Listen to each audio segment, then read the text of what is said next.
അസാധ്യമായില്ലെൻ്റെ മുന്നിലിനി ജയം എനിക്കുണ്ട്. ഒന്നും അസാധ്യമായില്ലെൻ്റെ മുന്നിലിനി ജയം എനിക്കുണ്ട്. ഞാനൊട്ടും പിന്മാറുകില്ല, വിശ്വാസ ചുവടുകൾ മുന്നോട്ട് മുന്നോട്ട്. ആരെല്ലാം എതിർത്താലും എന്തെല്ലാം ഭവിച്ചാലും പിന്മാറുകില്ല ഇനി ഞാൻ. അധികാരത്തോടെ ഇനി കൽപ്പിക്കും ഞാൻ, പ്രതികൂലങ്ങൾ മാറിപ്പോകും. ഒന്നും അസാധ്യമായില്ലെൻ്റെ മുന്നിലിനി ജയം എനിക്കുണ്ട്.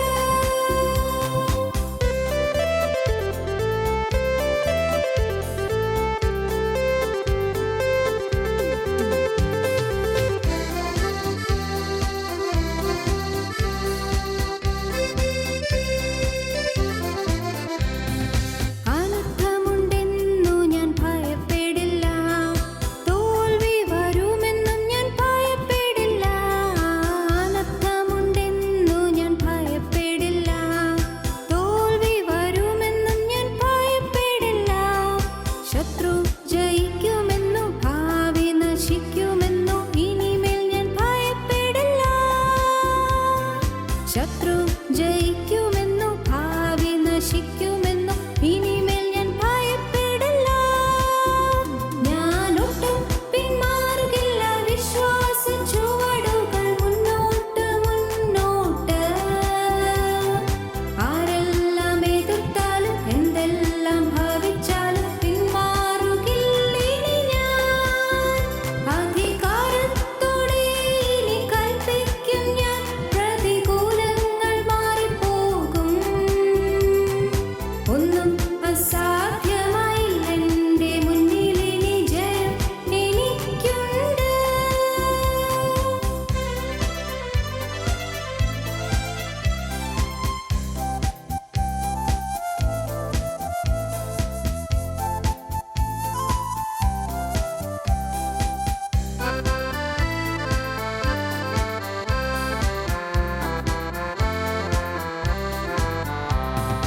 രോഗത്തിനോ ഇനി ശാപത്തിനോ പാപത്തിനോ ഞാൻ അധീനയല്ല.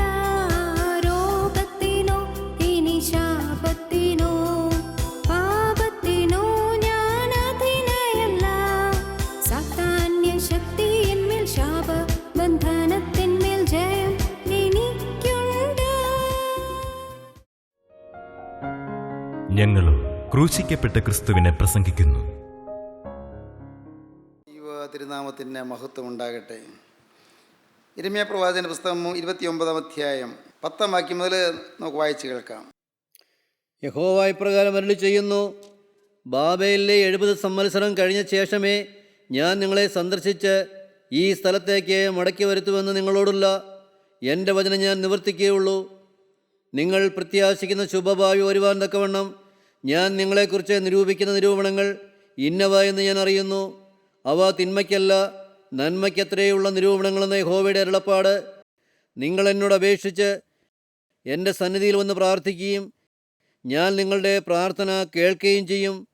നിങ്ങൾ എന്നെ അന്വേഷിക്കും, പൂർണ്ണ ഹൃദയത്തോടെ അന്വേഷിക്കുമ്പോൾ നിങ്ങൾ എന്നെ കണ്ടെത്തും. ദൈവത്തിന് സ്തോത്രം. യിരെമ്യാ പ്രവാചകനിൽ കൂടെ ജനത്തിന് ദൈവം അരുളപ്പാട് കൊടുക്കുകയാണ്. നിങ്ങൾ പ്രതീക്ഷിക്കുന്ന ശുഭഭാവി നിങ്ങൾക്ക് വരും. ഇന്ന് നിങ്ങളെ ഇവിടെ നിന്ന് അടിമകളായി ബാബേലിലേക്ക് കൊണ്ടുപോയാലും, ബാബിലോണിയൻ ദേശത്ത് നിന്ന് നിങ്ങൾ അടിമകളായി പാർക്കേണ്ടി വന്നാലും നിങ്ങൾ തിരികെ വരും. നിങ്ങൾക്ക് നല്ല കാലമുണ്ട്, ഒരു ശുഭഭാവി നിങ്ങൾക്കുണ്ട്. തൽക്കാലം നിങ്ങൾക്കൊരു പ്രയാസം ഉണ്ടായാലും ഒരു ശുഭഭാവി നിങ്ങൾക്ക് വരാൻ പോകുന്നു എന്നാണ് പറയുന്നത്. ഈ സ്ഥലത്തേക്ക് നിങ്ങൾ മടക്കി വരുത്തും. നിങ്ങൾ പ്രത്യാശിക്കുന്ന ശുഭഭാവി വരുവാൻ തക്കവണ്ണം ഞാൻ നിങ്ങളെക്കുറിച്ച് നിരൂപിക്കുന്ന നിരൂപണങ്ങൾ ഇന്നവ എന്ന് ഞാൻ അറിയുന്നു. എനിക്കറിയാം നിങ്ങൾക്കൊരു ശുഭഭാവി വരുമെന്ന് എനിക്കറിയാം. നിങ്ങൾ ഭയപ്പെടേണ്ട, നിങ്ങൾ പേടിക്കേണ്ട. ഇസ്രായേൽ ജനമേ, നിങ്ങൾ ഭയപ്പെടേണ്ട. ഒരു ശുഭഭാവി നിങ്ങൾക്കുണ്ട്. ദൈവത്തിന് സ്തോത്രം. ഈ അലക്സാണ്ടർ ചക്രവർത്തി വളരെ വിശ്രുതനായ ചക്രവർത്തിയായിരുന്നു, ധീരനായ ചക്രവർത്തിയായിരുന്നു. 33 വയസ്സിനകം അങ്ങ് യൂറോപ്പിൽ തുടങ്ങിയ സാമ്രാജ്യം ഏഷ്യയുടെ ഭൂഭാഗങ്ങളിലേക്ക് വ്യാപിച്ചു. അലക്സാണ്ടറുടെ ഗ്രീക്ക് സാമ്രാജ്യം പ്രസിദ്ധമായിരുന്നല്ലോ. അലക്സാണ്ടർ ചക്രവർത്തിയുടെ ഒരു ഭടൻ, ഒരു സോൾജർ, ഒരിക്കൽ യുദ്ധസമയത്ത് തോൽക്കുമെന്ന് പേടിച്ച് ശത്രു സൈന്യത്തിന് മുമ്പിൽ നിന്ന് അവൻ തിരികെ ഓടി. പേടിച്ചോടി പാവം. വേറൊരു ഭടൻ അവനെ പിടിച്ചു കൊണ്ടുവന്ന് ചക്രവർത്തിയുടെ മുമ്പിൽ കൊണ്ടുവന്നു. ദൈവൻ ഒളിച്ചോടിയവനാണ്, പേടിച്ചോടിയവനാണ്, യുദ്ധം ചെയ്ത് നിൽക്കുന്നതിനിടയ്ക്ക് യുദ്ധരംഗത്ത് നിന്ന് ഒളിച്ചോടി പോകുന്നവനാണ് എന്ന് പറഞ്ഞ് കൊണ്ടുവന്നു. ചക്രവർത്തി ചോദിച്ചു, നിൻ്റെ പേരെന്താ? അവൻ തല താഴ്ത്തി. പറയൂ, നിൻ്റെ പേരെന്താ? പിന്നെയും തല താഴ്ത്തി പിടിച്ചു. പറയൂ, നിൻ്റെ പേരെന്താ? എൻ്റെ പേര് അലക്സാണ്ടർ. അവൻ്റെ പേരും അലക്സാണ്ടർ എന്നാണ്. രാജാവ് ചെന്ന് അവൻ്റെ തോളത്ത് പിടിച്ചിട്ട് പറഞ്ഞു, ചക്രവർത്തി ചെന്ന് തോളത്ത് പിടിച്ചിട്ട് പറഞ്ഞു, നിൻ്റെ പേര് അലക്സാണ്ടർ എന്നാണ് അല്ലേ? ഒന്നുകിൽ നിൻ്റെ പേര് മാറ്റുക, അല്ലെങ്കിൽ നിൻ്റെ ജീവിത രീതി മാറ്റുക. അലക്സാണ്ടർ എന്ന് പറയുന്ന പേരുള്ളവൻ അവൻ ഭയപ്പാട് പാടില്ല, അവന് പേടി പാടില്ല. അലക്സാണ്ടർ എന്ന പേരാണോ നിനക്കുള്ളത്? നിനക്ക് പേടി പാടില്ല. കാരണം ഞാൻ പേടിക്കുന്നവനല്ല, ഞാൻ ശത്രു നിരയുടെ നേരെ ഞാൻ കുതിച്ച് പാൻ ചെല്ലുന്നവനാണ്. ഒന്നുകിൽ നീ നിൻ്റെ പേര് മാറ്റുക, അല്ലെങ്കിൽ നിൻ്റെ ജീവിതഗതികൾ മാറ്റുക, നിൻ്റെ സ്വഭാവം മാറ്റുക. പേടി പാടില്ല. ചക്രവർത്തി പറഞ്ഞു കൊടുത്തു. അവനെ ശിക്ഷിച്ചില്ല, വളരെ സൗമ്യമായി പറഞ്ഞു കൊടുത്തു. പ്രിയപ്പെട്ടവരെ, ഭയം പാടില്ല. വരാനിരിക്കുന്ന കാര്യത്തെക്കുറിച്ച് പേടിക്കേണ്ട കാര്യമില്ല. തോൽക്കും എന്നോർത്ത് പേടിച്ച് ഓടേണ്ട കാര്യമില്ല.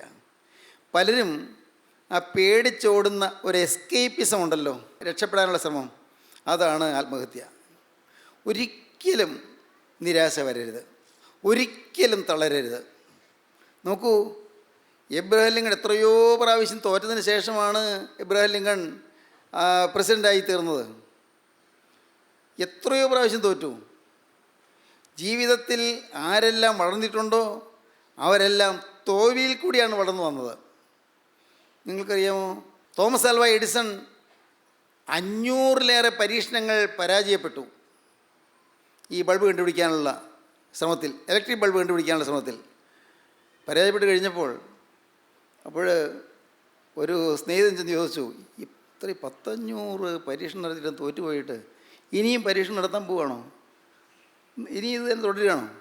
അല്ലല്ല, ഞാൻ പരാജയപ്പെട്ടില്ല, എങ്ങനെയെല്ലാം പ്രവർത്തിച്ചാലാണ് തോൽവി പറ്റുക എന്ന് ഞാൻ പഠിക്കുകയായിരുന്നു. എങ്ങനെയെല്ലാം ശ്രമിച്ചാലാണ് തോൽവി പറ്റാൻ സാധ്യതയുള്ളതെന്ന് ഞാൻ പഠിക്കുകയായിരുന്നു. ഇപ്പോൾ ഞാൻ ജയിക്കാൻ ഇതൊന്നും ഫലപ്രദമല്ല എന്ന് എനിക്ക് മനസ്സിലായി. ഒരു പുതിയ അറിവാണ് എനിക്കത്. ഞാൻ ഈ നോക്കിയ പരിപാടിയൊന്നും ജയിക്കാൻ പറ്റുകയില്ല, ഞാൻ കണ്ടുപിടിക്കാൻ പറ്റുകയില്ല എന്ന് ഞാൻ പഠിച്ചു. നോക്കൂ, അതാണ് പോസിറ്റീവായിട്ട് എടുത്തു, അതിനെ നല്ല രീതിയിലെടുത്തു. എപ്പോഴും നിങ്ങൾ ഓർത്തുകൊള്ളൂ, ഏത് കാര്യത്തെയും നിങ്ങൾ പോസിറ്റീവായിട്ട് എടുക്കുക. മനസ്സിലായോ? അതിനെ ശുഭകരമായ രീതിയിൽ പ്രതീക്ഷ പുലർത്തുക. ഒരിക്കലും തളരരുത്, ഒരിക്കലും വാടരുത്, ഒരിക്കലും പതറരുത്, ഒരിക്കലും നിരാശയ്ക്ക് ഇടം കൊടുക്കരുത്. ദൈവത്തിന് സ്തോത്രം. ജീവിതത്തിൽ ആരെല്ലാം വളർന്നിട്ടുണ്ടോ അവർ തോൽവിയിൽ കൂടിയാണ് വളർന്നിട്ടുള്ളത്, പരാജയത്തിൽ കൂടിയാണ് വളർന്നിട്ടുള്ളത്. Failures are the stepping stone to success. വിജയത്തിലേക്കുള്ള ചവിട്ടുപടിയാണ് തോൽവി. Failures are the stepping stones to success. വിജയത്തിലേക്കുള്ള ചവിട്ടുപടിയാണത്. വിജയത്തിലേക്ക് കുതിച്ച് കയറാൻ പോവുകയാണ്. പരീക്ഷ തോൽക്കുന്ന കുട്ടികളുണ്ട്. പരീക്ഷ തോറ്റു, ഉദ്ദേശിച്ച മാർക്ക് കിട്ടിയില്ല, ഞാൻ ചത്തുകളയാം. എന്ത് മണ്ടത്തരം. അടുത്ത പ്രാവശ്യം ഒന്നാമതായിട്ട് പാസ്സാകാൻ പോവുക, അതറിയാൻ പാടില്ല. പാവം ആ കുട്ടിക്ക് അറിഞ്ഞുകൂടാ അടുത്ത പ്രാവശ്യം ഹയസ്റ്റ് മാർക്ക് കിട്ടാൻ പോകുന്നുണ്ട്, അറിയുന്നില്ല, ചിന്തിക്കുന്നില്ല. തളരാതെ പരിശ്രമിക്കുക, തളരാതെ നിങ്ങൾ ഉത്സാഹത്തോടെ നോക്കുക. ദൈവത്തിന് സ്തോത്രം. പ്രത്യാശിക്ക് ശുഭഭാവി വരും. യിരെമ്യാ പ്രവാചകൻ ജനത്തോട് പറഞ്ഞു, നിങ്ങൾ പ്രത്യാശിക്കുന്ന ശുഭഭാവി വരാൻ പോകുന്നു, നിങ്ങൾക്ക് നല്ല കാലം വരാൻ പോകുന്നു, നിങ്ങൾക്ക് ശോഭനമായ കാലം വരാൻ പോകുന്നു. ഇന്ന് തൽക്കാലം നിങ്ങൾ അടിമകളായി പോകേണ്ടി വന്നാലും നിങ്ങൾക്ക് നല്ല കാലം വരും. നിങ്ങൾ ഈ നാട്ടിലേക്ക് തിരിച്ചു വരും, നിങ്ങളെ തിരികെ കൊണ്ടുവരും. ദൈവത്തിന് സ്തോത്രം. നിങ്ങൾ പ്രത്യാശിക്കുന്ന ശുഭഭാവി വരുവാൻ തക്കവണ്ണം ഞാൻ നിങ്ങളെക്കുറിച്ച് നിരൂപിക്കുന്ന നിരൂപണങ്ങൾ ഇന്നവയെന്ന് ഞാൻ അറിയുന്നു. അവ തിന്മയ്ക്കല്ല നന്മയ്ക്കത്രയുള്ള നിരൂപണങ്ങളെന്ന് യഹോവയുടെ അരുളപ്പാട്. നിങ്ങൾ എന്നോട് അപേക്ഷിച്ച് എൻ്റെ സന്നിധിയിൽ വന്ന് പ്രാർത്ഥിക്കുകയും ഞാൻ നിങ്ങളുടെ പ്രാർത്ഥന കേൾക്കുകയും ചെയ്യും. നിങ്ങൾ എന്നെ അന്വേഷിക്കും, പൂർണ്ണ ഹൃദയത്തോടെ എന്നെ അന്വേഷിക്കുമ്പോൾ നിങ്ങൾ എന്നെ കണ്ടെത്തും. ഭയപ്പെടേണ്ട, നിങ്ങൾക്ക് നല്ല കാലം വരും, നിങ്ങൾക്ക് ശുഭഭാവിയുണ്ട്. ഇന്നത്തെ രോഗം മാറും, ഇന്നത്തെ കഷ്ടത മാറും, ഇന്നത്തെ ദുരിതം തീരും. ഇതൊക്കെ കേൾക്കുമ്പോൾ നിങ്ങൾ വിചാരിക്കും, വെറുതെ എങ്ങനെയൊക്കെ ഒരു നല്ല വാക്ക് പറയുന്നത് നല്ലതാണ്, ആശ്വാസവാക്കാണ്. അല്ല പ്രിയരെ, അല്ല. ഇതെല്ലാം സ്വർഗീയ വാഗ്ദത്തങ്ങളാണ്. ദൈവം നിങ്ങൾക്ക് വ്യക്തിപരമായി തരുന്ന വാഗ്ദത്തങ്ങളാണ്. നിങ്ങൾ സംശയിക്കേണ്ട. നിങ്ങൾ വിശ്വാസത്തോടെ യേശുക്രിസ്തുവിൻ്റെ വചനം നിങ്ങൾ ശ്രദ്ധിച്ചുകൊണ്ട്, എൻ്റെ കർത്താവേ, ഇതെൻ്റെ ജീവിതത്തിൽ എനിക്കൊരനുഭവമാക്കി തരണമേ, നിൻ്റെ ഈ വാഗ്ദത്തം അനുഭവിക്കാനുള്ള ഭാഗ്യം എനിക്ക് തരണമേ. നിങ്ങൾ പ്രാർത്ഥിക്കൂ, വിശ്വാസത്തോടെ പ്രാർത്ഥിക്കൂ. യേശുക്രിസ്തു നിങ്ങളെ സഹായിക്കാൻ തയ്യാറാണ്. അവൻ എപ്പോഴും അവിടെ നിന്ന് അനുഗ്രഹിക്കാൻ നിൽക്കുകയാണ്. അനുഗ്രഹമാണ് ക്രിസ്തുവിനുള്ളത്. ക്രിസ്തു ഒരിക്കലും നിങ്ങൾ മാറ്റി നിർത്തുകയില്ല. ഒരുപക്ഷേ നിങ്ങളുടെ ജീവിതത്തിൽ ഏറ്റവും ഹീനമായ പാപങ്ങൾ വന്നു പോയിരിക്കും, മ്ലേച്ഛതകൾ സംഭവിച്ചു പോയിരിക്കും. നിങ്ങളതിനെക്കുറിച്ച് നിരാശപ്പെടരുത്. എന്നാൽ നിങ്ങൾ അനുദപിക്കണം. തെറ്റുകളെക്കുറിച്ച് നിങ്ങൾ അനുദപിക്കണം. നിങ്ങൾക്കൊരിക്കലും സംഭവിക്കാൻ പാടില്ലാത്ത തിന്മകൾ വന്നു പോയിരിക്കും, അനർത്ഥങ്ങൾ സംഭവിച്ചു പോയിരിക്കും, മ്ലേച്ഛതകൾ സംഭവിച്ചു പോയിരിക്കും. സ്നേഹിതരെ, നിങ്ങൾ വിശ്വസിക്കൂ, യേശുക്രിസ്തുവിൻ്റെ രക്തം സകല പാപവും പോക്കി നിങ്ങളെ ശുദ്ധീകരിക്കുന്നു. നിങ്ങളുടെ പാപം മൂലം ദുഷ്ടപിശാച് നിങ്ങളുടെ മേൽ അവകാശം വന്നുപോയി, ശരിയാണ്. പക്ഷേ യേശുക്രിസ്തുവിനെ നിങ്ങൾ വിളിച്ചപേക്ഷിച്ചാൽ ക്രിസ്തു വന്ന് പാമ്പിൻ്റെ തല ചതച്ച് നിങ്ങൾക്ക് ശത്രുവായ പൈശാചികനിൽ നിന്ന് മോചനം തരും. പാമ്പ് സാത്താൻ പിശാചിൽ നിങ്ങൾക്ക് മോചനം തരും. പാമ്പുകളെയും തേളുകളെയും ശത്രുവിൻ്റെ സകല ബലത്തെയും ചവിട്ടുവാൻ ഞാൻ നിങ്ങൾക്ക് അധികാരം തരുന്ന കർത്താവ് പറഞ്ഞിരിക്കുന്നു. ശത്രുവിൻ്റെ ബലത്തെ ചവിട്ടുവാൻ, ശത്രു പിശാചാണ്, ശത്രുവിൻ്റെ ബലത്തെ ചവിട്ടുവാൻ അധികാരം തരുന്നു. ഭയപ്പാട് മാറ്റാം. ദൈവത്തിന് സ്തോത്രം. തുടർന്ന് വായിക്കുമ്പോൾ നാം കാണും, നമുക്ക് വായിക്കാം 30-ാം അധ്യായം 17-ാം വാക്യം. അവർ നിന്നെ ഭ്രഷ്ടയെന്നും ആരും തിരിഞ്ഞു നോക്കാത്ത ഈ സിയോനെന്നും വിളിക്കൊണ്ട് ഞാൻ നിന്റെ മുറിവുകളെ പൊറുപ്പിച്ച് നിനക്ക് ആരോഗ്യം വരുത്തുമെന്ന് യഹോവയുടെ അരുളപ്പാട്. നിന്റെ മുറിവുകളെ ഞാൻ പൊറുപ്പിക്കും, നിനക്ക് ആരോഗ്യം വരുത്തും. ഇന്ന് നിന്റെ ഹൃദയത്തിൽ ചില വ്രണങ്ങളുണ്ട്, മായാത്ത വ്രണങ്ങളുണ്ട്. എല്ലാം ഞാൻ പൊറുപ്പിച്ചു തരാം, എല്ലാം സൗഖ്യമാക്കി തരാം. അനേകരുടെ ഹൃദയത്തിൽ മായാത്ത വ്രണങ്ങളുണ്ട്. ഒരുപക്ഷേ നിങ്ങളുടെ ഭാര്യ നിങ്ങളോട് ചെയ്തതായ ചില തിന്മകൾ, ഭർത്താവ് നിങ്ങളെ വേദനിപ്പിച്ചതായ ചില വേദനാ വിഷയങ്ങൾ മായാത്ത വ്രണങ്ങളായി അകത്തുണ്ട്. ഹൃദയത്തിൽ മുറിവ്. ഒരുപക്ഷേ നിങ്ങളുടെ മക്കൾ നിങ്ങളെ വേദനിപ്പിച്ചതായ കാര്യങ്ങൾ ഹൃദയത്തിൽ വ്രണമായി കിടപ്പുണ്ട്. വേണ്ട, എനിക്ക് വഴക്കില്ല നിങ്ങൾ പറയും, പക്ഷേ ഹൃദയത്തിലെ വ്രണങ്ങളുണ്ട്, ഹൃദയത്തിൽ ചില മുറിവുകളുണ്ട്, ഉണങ്ങാത്ത മുറിവുകൾ. സ്നേഹിതരെ, നിങ്ങൾ ചിന്തിക്കൂ, ഉണങ്ങാത്ത മുറിവുകൾ. ഒരുപക്ഷേ നിങ്ങളുടെ ജീവിതത്തിൽ എന്നോ ഒരിക്കൽ ഒരാൾ നിങ്ങളുടെ ജീവിതത്തെ തിന്മയാക്കിയത്, ചീത്തയാക്കിയത് ഒരു മായാത്ത വ്രണമായി കിടപ്പുണ്ട്.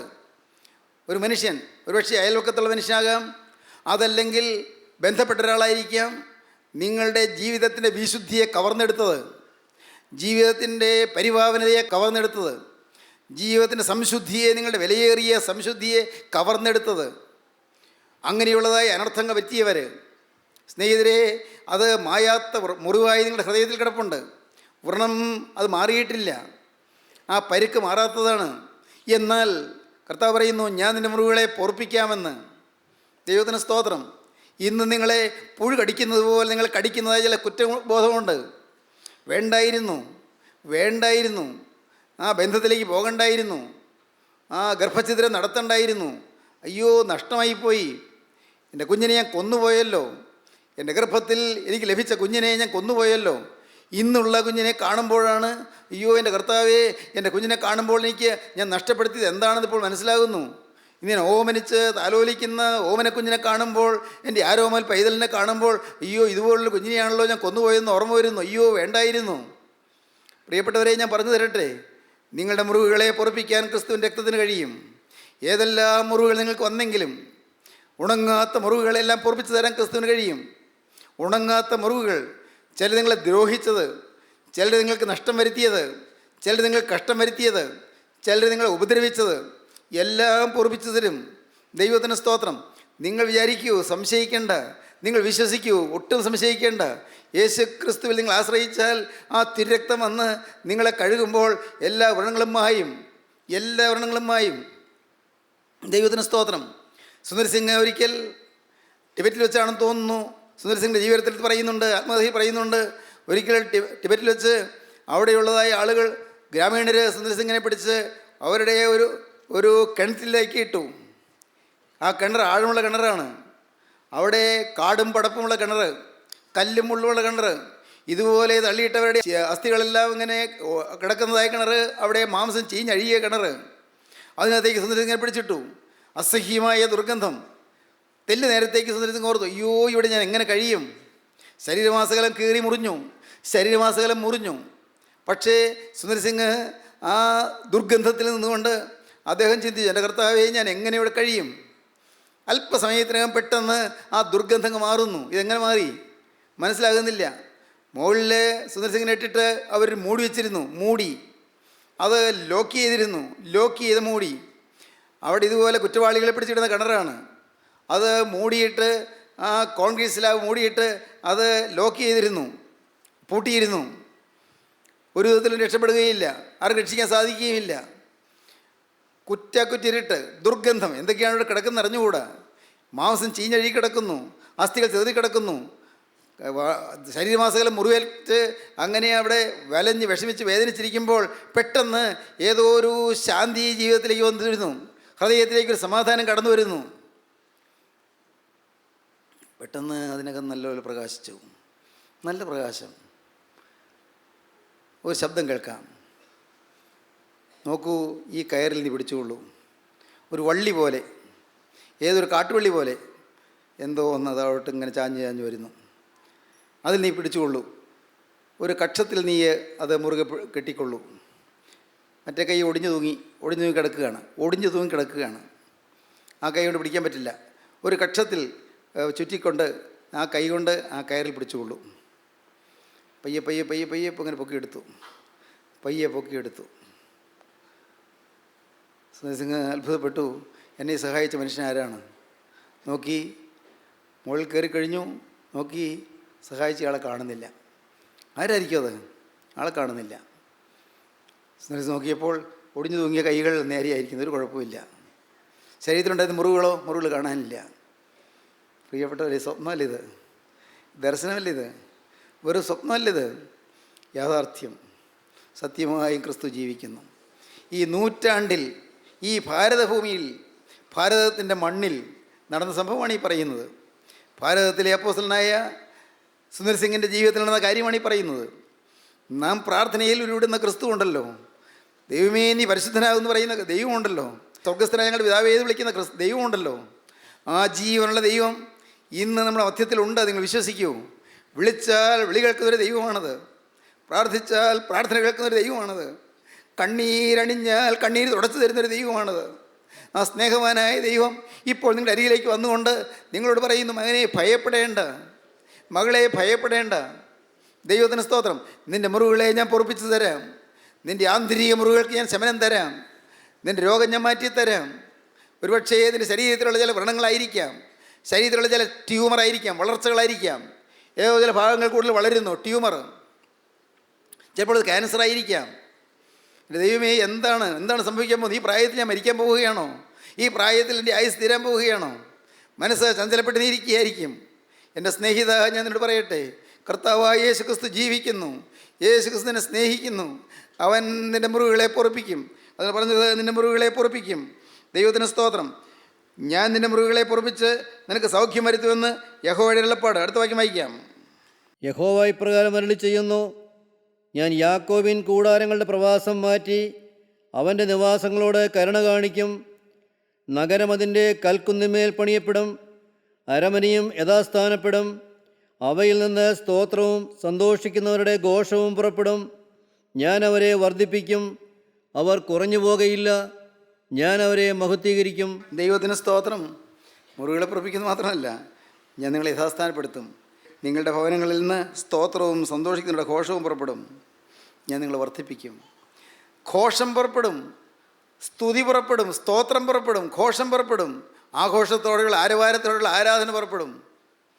ഇന്ന് കോപിച്ചട്ടഹസിക്കുന്ന വീടുകൾ, ഇന്ന് എപ്പോഴും കലഹിക്കുന്ന വീടുകൾ, ഇന്ന് എപ്പോഴും വാഗ്വാദവും തർക്കവുമായുള്ള വീടുകൾ, ഇന്ന് ഉള്ളത്തിൽ കിറിർപ്പുള്ള വീടുകൾ, ഇന്ന് മുഖം വാടിയിരിക്കുന്ന വീടുകൾ, പരസ്പരം മിണ്ടാട്ടമില്ലാത്തതായ കുടുംബങ്ങൾ, പരസ്പരം തുറന്നൊന്നും മിണ്ടാൻ പറ്റാത്ത കുടുംബങ്ങൾ, അവിടെ ഉണ്ടല്ലോ ഘോഷം പുറപ്പെടും, അവിടെ ഐക്യമാകും, അവിടെ സ്തോത്രം പുറപ്പെടും.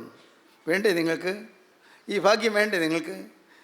ആ കുടുംബത്തിൽ സ്തോത്രം പുറപ്പെടും, അവിടെ ആഘോഷം പുറപ്പെടും, അവിടെ സ്തോത്രവും സ്തുതി അവിടെ ഉയരും. സ്തോത്രവും ആരാധനയും അവിടെ പുറപ്പെടും. എന്നാ പറഞ്ഞത്? അവയിൽ നിന്ന് സ്തോത്രവും സന്തോഷിക്കുന്നവരുടെ ഘോഷവും പുറപ്പെടും. ഞാനവരെ വർദ്ധിപ്പിക്കും, അവർ കുറഞ്ഞു പോകുകയില്ല. ഞാനവരെ മഹത്വീകരിക്കും, മാത്രമല്ല ഞാനവരെ മഹത്വീകരിക്കും, അവർ എളിമപ്പെടുകയുമില്ല. 31-ാം അധ്യായത്തിലേക്ക് വരാം. 31-ാം അധ്യായം 2-ാം വാക്യം. യഹോവ ഇപ്രകാരം അരുളി ചെയ്യുന്നു: വാളിനെ തെറ്റി ശേഷിച്ച ജനം മരുഭൂമിയിൽ കൃപ കണ്ടെത്തി. വാളിന് നിങ്ങൾ തെറ്റിശേഷിച്ചിരിക്കുന്നു.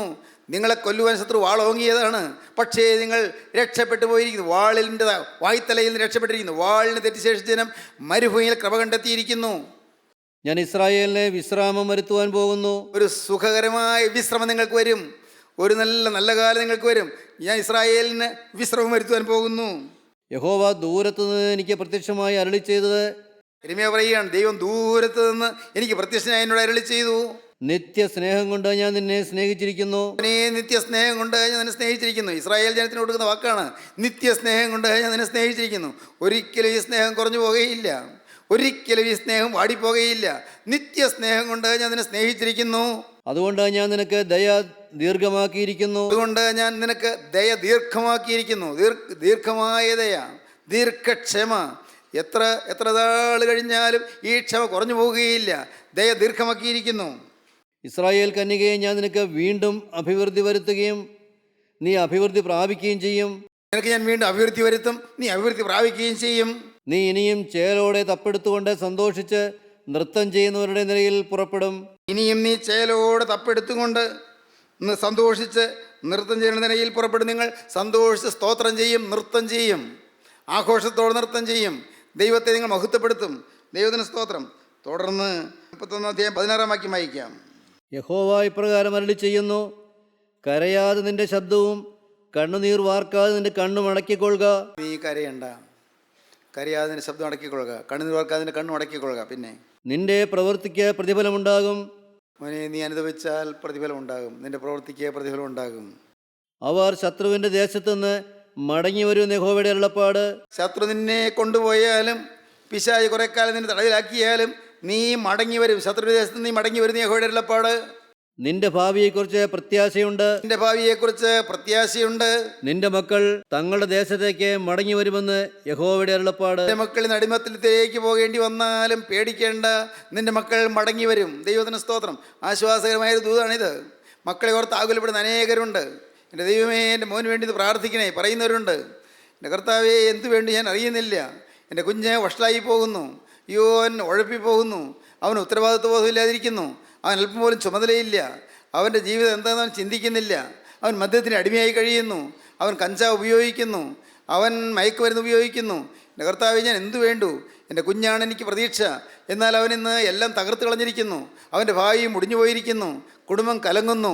ഞാൻ എന്തു വേണ്ടു? ഞാൻ എന്താണ് ചെയ്യേണ്ടത്? ഭാരപ്പെടുന്ന മാതാപിതാക്കൾ മുഖത്തോടും നോക്കിയിരുന്ന് കരയുകയാണ്. മക്കളെ ഓർത്ത് കരയുന്ന മാതാപിതാക്കൾ അതെല്ലാ സ്ഥലത്തുമുണ്ട്.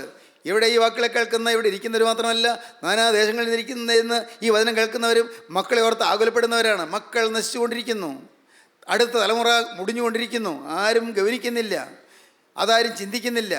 അതൊരു തഴക്കമായോ പഴക്കമായോ തീർന്നു പോയിരിക്കുന്നു, ഒരു പരിചയമായി തീർന്നു പോയിരിക്കുന്നു. മക്കളെക്കുറിച്ച് ഇന്ന് ഹൃദയത്തിൽ ആവലാതിയുണ്ട്, പക്ഷേ മിണ്ടാൻ ധൈര്യമില്ല. അനേകരിങ്ങനെയാണ് പ്രിയപ്പെട്ടവരെ. എന്നാൽ നിങ്ങൾ കേൾക്കൂ, ദൈവം പറയുന്നു, നിൻ്റെ മക്കൾ മടങ്ങി വരും. മക്കളെ ഓർത്ത് നിങ്ങൾ ആകുലപ്പെട്ടിരിക്കുന്നെങ്കിൽ നിങ്ങൾ പ്രാർത്ഥിക്കൂ. നിങ്ങളതിനെ ശുദ്ധീകരിച്ചുകൊണ്ട് പ്രാർത്ഥിക്കൂ. നിങ്ങളുടെ പാവം മാറ്റിക്കൊണ്ട് പ്രാർത്ഥിക്കൂ. നിങ്ങൾ അനുഭവിച്ചുകൊണ്ട് പ്രാർത്ഥിക്കൂ. കർത്താവേ, എന്നെ നീ ഒരു ശുദ്ധിമതിയാക്കി തീർക്കണമേ, പ്രാർത്ഥിക്കൂ.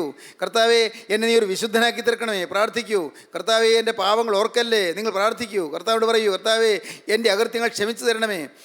നിങ്ങളെ തന്നെ ശുദ്ധീകരിക്കുക, നിങ്ങളുടെ പാവം മാറ്റുക, നിങ്ങളുടെ ജീവിതത്തിൽ നിന്ന് പോയ തെറ്റുകളെ നിങ്ങൾ മാറ്റുക. കർത്താവേ, എന്നെ നീ കഴുകിയെടുക്കണമേ. എൻ്റെ പാവം നീ കഴുകിയാൽ കർത്താവേ, നിനക്ക് എന്നിൽ കൂടി എൻ്റെ കുടുംബത്തിൽ പ്രവർത്തിക്കാൻ സാധിക്കുമല്ലോ. എന്നിൽ കൂടി കൂടി എൻ്റെ ഭർത്താവിൻ്റെ ജീവിതത്തിൽ പ്രവർത്തിക്കാൻ നിനക്ക് സാധിക്കുമല്ലോ. എന്നിൽ കൂടി എൻ്റെ ഭാര്യയുടെ ജീവിതത്തിലേക്ക് പ്രവർത്തിക്കാൻ നിനക്ക് സാധിക്കുമല്ലോ. എന്നെ നീ ഒരു ശുദ്ധിമതിയാക്കി തീർക്കണമേ.